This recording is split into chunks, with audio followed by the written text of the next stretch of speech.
Hello everyone, welcome back to my YouTube channel the science spot. Last class में आप लोगों ने photosynthesis की लाइट रिएक्शन पढ़ी थी। आज आप लोग उसकी डार्क रिएक्शन पढ़ेंगे। हमने आपको बताया था फोटोसिंथेसिस में दो स्टेज होते हैं, लाइट रिएक्शन और dark reaction. Light reaction light की मदद से होता है, डार्क रिएक्शन बिना लाइट के होता है। डार्क रिएक्शन का मतलब ये नहीं था कि अंधेरे में, पता चले अंधेरे में डार्क रिएक्शन हो रहा है, ऐसा थोड़ी नहीं है। डार्क रिएक्शन बिना लाइट के होगा, है ना। तो ये कंफ्यूज मत होइएगा कि डार्क रिएक्शन अंधेरे में हो रहा है, ये लाइट में ही होगा बट बिना लाइट के, ये लाइट पे डिपेंड नहीं करेगा। अब अंधेरे में हो रहा है तो ब्लैक, काला, काला आदमी है, ब्लैक मैन रिएक्शन। हमने आपको बताया था ब्लैक मैन रिएक्शन क्यों कहते हैं, क्योंकि ब्लैक मैन साइंटिस्ट ने इसको डिस्कवर किया था। अब ये जो डार्क रिएक्शन है, ये एक साइक्लिकल फॉर्म है, एक साइकिल के फॉर्म में चलती है। अब इस साइकिल को दिया किसने था, केल्विन साइकिल। कंफ्यूज मत होइएगा बेटा, फोटोसिंथेसिस की डार्क रिएक्शन होती है, मतलब फोटोसिंथेसिस में डार्क रिएक्शन होती है, इसको बताया था ब्लैकमैन ने, इसलिए इसका नाम पड़ गया ब्लैकमैन रिएक्शन। लेकिन इसने पूरे प्रोसेस को नहीं बताया था। फॉर एग्जांपल, हमने कहा पंखा चलता है, ये हमने डिस्कवरी की कि पंखा चल रहा है, तो हम डिस्कवरी हो गए, तो इसको बोलेंगे फैजान रिएक्शन। लेकिन मान लीजिए किसी और ने पंखे चलने का प्रोसेस बता दिया, मान लीजिए संता बंता ने बना दिया, तो उसको बोलेंगे संता बंता साइकिल। तो केल्विन ने उसका प्रोसेस बताया था, इसलिए इसको बोलते हैं केल्विन साइकिल। क्लियर। अब इसको C3 साइकिल कहते हैं। C3 साइकिल क्यों कहते हैं बेटा, क्योंकि इसमें 3 कार्बन का कंपाउंड बनता है। जो सबसे पहला स्टेबल कंपाउंड होता है, स्टेबल मतलब जो ठहर सके, रह सके। मान लीजिए हमारी गवर्नमेंट जॉब लग गई तो हम स्टेबल हो गए, और प्राइवेट जॉब है तो हम स्टेबल नहीं है। तो पहला जो स्टेबल कंपाउंड बनता है वो 3 कार्बन का होता है, इसलिए इसको बोलते हैं C3 साइकिल, 3 कार्बन की साइकिल। इसको ट्रायोस फॉस्फेट साइकिल भी कहते हैं, क्योंकि इसमें एक कंपाउंड बनता है, इसको बोलते हैं ट्रायोस फॉस्फेट। और इसको खाली अकेले केल्विन ने नहीं डिस्कवर किया था, इसकी पूरी प्रोसेस को 3 साइंटिस्ट ने वर्कआउट किया था, केल्विन, बेंसन, बसाम।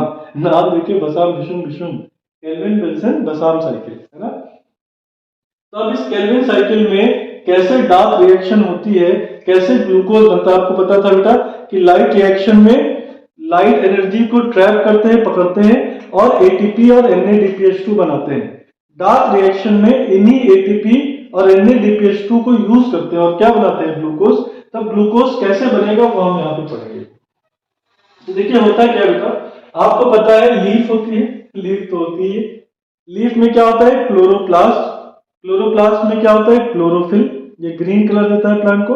अब इस क्लोरोप्लास्ट में दो चीजें थी, स्ट्रोमा और ग्रेना। हमने आपको बताया था ग्रेना में लाइट रिएक्शन होती है और स्ट्रोमा में डार्क रिएक्शन होती है। तो डार्क रिएक्शन किसमें होती है, स्ट्रोमा में, किसके, क्लोरोप्लास्ट के। तो स्ट्रोमा में एक 5 कार्बन का कंपाउंड होता है, स्ट्रोमा में एक 5 कार्बन का कंपाउंड होता है, जिसका नाम होता है राइबुलोज 1,5 बिसफॉस्फेट।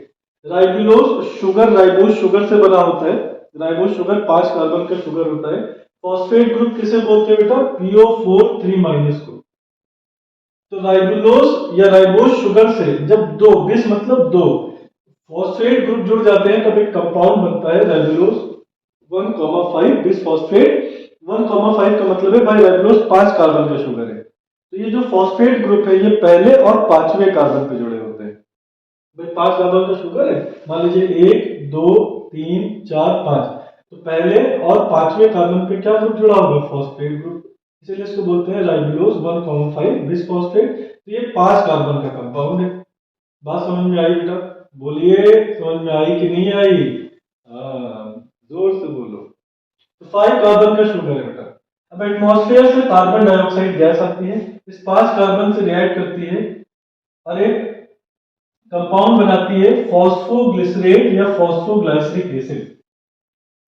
फॉस्फोग्लिसरेट, ग्लिसरॉल जो होता है बेटा, उसका फॉर्मूला होता है CH2OH, CHOH, CH2OH, ये ग्लिसरॉल का फॉर्मूला है। देखिए इसमें कितने कार्बन है, 3 कार्बन है। राइबुलोज बिसफॉस्फेट 5 कार्बन का शुगर था, इसमें एक कार्बन और जुड़ गया, टोटल कितने हो गए, 6। लेकिन उससे बन क्या रहा है, 3 कार्बन का कंपाउंड। अब आप कहेंगे सर ये अल्कोहल है, आप एसिड करें तो अल्कोहल से एसिड बनाया जाता है ऑक्सीडेशन की मदद से, तो ऑक्सीडेशन भी किया जाएगा। तो यहाँ पर 3 कार्बन का कंपाउंड बन रहा है। अब टोटल 6 कार्बन थे, 3 कार्बन का कंपाउंड बना, तो इसके 2 मॉलिक्यूल बनते हैं। भाई 3 कार्बन का कंपाउंड है, 2 से मल्टीप्लाई करके कितना हो जाएगा, 2 3 6। समझ में आया बेटा? तो एक राइबोलोज 1,5 बिसफॉस्फेट एक कार्बन डाइऑक्साइड के मॉलिक्यूल से जुड़ता है और दो मॉलिक्यूल बनाता है 3 कार्बन कंपाउंड का, इसको बोलते हैं 3 फॉस्फोग्लाइसरिक एसिड या 3 फॉस्फोग्लिसरेट। फॉस्फो मतलब फॉस्फेट ग्रुप जुड़ा होगा और ग्लाइसरिक एसिड होगा। ये ग्लाइसरिक एसिड से क्या जुड़ा होगा, फॉस्फेट ग्रुप। और किस कार्बन पे, थर्ड कार्बन पे। ग्लाइसरिक एसिड के थर्ड कार्बन पे क्या जुड़ा होगा, फॉस्फेट ग्रुप। अब कार्बन डाइऑक्साइड का एडिशन की प्रोसेस को बोलते हैं कार्बोक्सिलेशन। जो कार्बन डाइऑक्साइड इससे ऐड हो रहा है राइबोलोज बिसफॉस्फेट से, उसको क्या बोलते हैं, कार्बोक्सिलेशन। क्या बोलते हैं बेटा, कार्बोक्सिलेशन। अब ये पहला स्टेबल कंपाउंड है 3 कार्बन का, इसलिए इसको बोलते हैं C3 साइकिल। अब ये फॉस्फोग्लाइसरिक एसिड रिड्यूस हो जाता है और एसिड के रिडक्शन से क्या बनता है, एल्डिहाइड। एसिड के रिडक्शन से क्या बनता है बेटा, एल्डिहाइड। फॉस्फोग्लाइसिक एसिड के रिडक्शन से क्या बनेगा, फॉस्फोग्लिसरल्डिहाइड। क्या बनेगा बेटा, फॉस्फोग्लिसरल्डिहाइड। ये पीजीए है, फॉस्फोग्लाइसिक एसिड, और ये पागल है बेटा। क्या है ये, पागल है, फॉस्फोग्लिसरल्डिहाइड। तो मैं तो एसिड के रिडक्शन से एल्डिहाइड बनता है, फॉस्फोग्लाइसिक एसिड के रिडक्शन से क्या बनेगा, फॉस्फोग्लिसरल्डिहाइड। और रिडक्शन के लिए क्या चाहिए, हाइड्रोजन। आपको पता है रिडक्शन की कई सारी डेफिनेशन है, addition of electron, removal of oxygen और एडिशन ऑफ हाइड्रोजन। तो हमने क्या किया, इस एसिड में हाइड्रोजन जोड़ दिया। हाइड्रोजन मिला कहां से, NADPH से। इसके 2 हाइड्रोजन को हमने ले लिया और इसमें जोड़ दिया। तो पहले NADPH था, अब क्या बचा, NADP प्लस, मतलब इसका हाइड्रोजन निकल गया। और इस प्रोसेस में एनर्जी चाहिए होती है। एनर्जी कहां से मिलती है, एटीपी से। कितने एटीपी इन्वॉल्व होते हैं, 2 एटीपी। तो फॉस्फोग्लाइसरिक एसिड के रिडक्शन में 2 एटीपी इन्वॉल्व होते हैं। ये 2 एटीपी टूटते हैं और एनर्जी देते हैं और क्या बना देते हैं, एडीपी, एडिनोसिन ट्राइफॉस्फेट और एडिनोसिन डाइफॉस्फेट। अब ये triose phosphate, phosphoglyceric acid, phosphoglyceraldehyde, ये एक कार्बन डाइऑक्साइड लूज कर देता है। जो कार्बन डाइऑक्साइड इसने पकड़ा था उसको लूज कर देगा और ये भेज देगा ग्लूकोज बनाने के लिए। अब इसमें से एक कार्बन चला गया। अच्छा, यहाँ पे 2 मॉलिक्यूल फॉस्फोग्लाइसिक एसिड के थे, 2 मॉलिक्यूल किसके बनेंगे, फॉस्फोग्लिसरल्डिहाइड के। समझ में आएगा? तो टोटल इसमें भी 6 कार्बन थे, इसमें भी 6 कार्बन होंगे, एक कार्बन चला गया, कितने बचे, 5 कार्बन। अब इस 5 कार्बन को लेते हैं और वापस से 5 कार्बन का कंपाउंड बना देते हैं, इसको बोलते हैं राइबोलोज 1,5 बिसफॉस्फेट। अब इसको वापस से बनाने की प्रोसेस को बोलते हैं रीजनरेशन। क्या बोलते हैं बेटा, रीजनरेशन। ये सब कंपाउंड के स्ट्रक्चर बड़े कॉम्प्लिकेटेड है।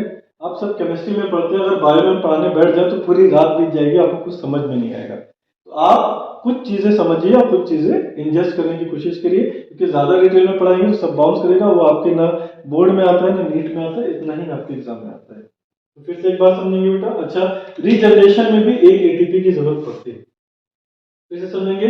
फोटोसिंथेसिस में 2 रिएक्शन थी, लाइट रिएक्शन और डार्क रिएक्शन। लाइट रिएक्शन में एटीपी और NADPH बनता है, डार्क रिएक्शन में उसी एटीपी और NADPH को यूज करते हैं, किसको बनाने के लिए, ग्लूकोज को बनाने के लिए। किसको बनाने के लिए बेटा, ग्लूकोज को।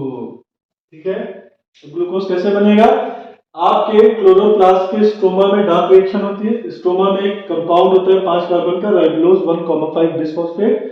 ये 5 कार्बन का शुगर, इसमें 2 फॉस्फेट ग्रुप जुड़ा रहता है। एटमॉस्फेयर से CO2 आती है और उससे ऐड होती है, इसको बोलते हैं कार्बोक्सिलेशन, जिससे कि 2 मॉलिक्यूल बनता है 3 कार्बन के कंपाउंड का, इसको बोलते हैं फॉस्फोग्लाइसरिक एसिड।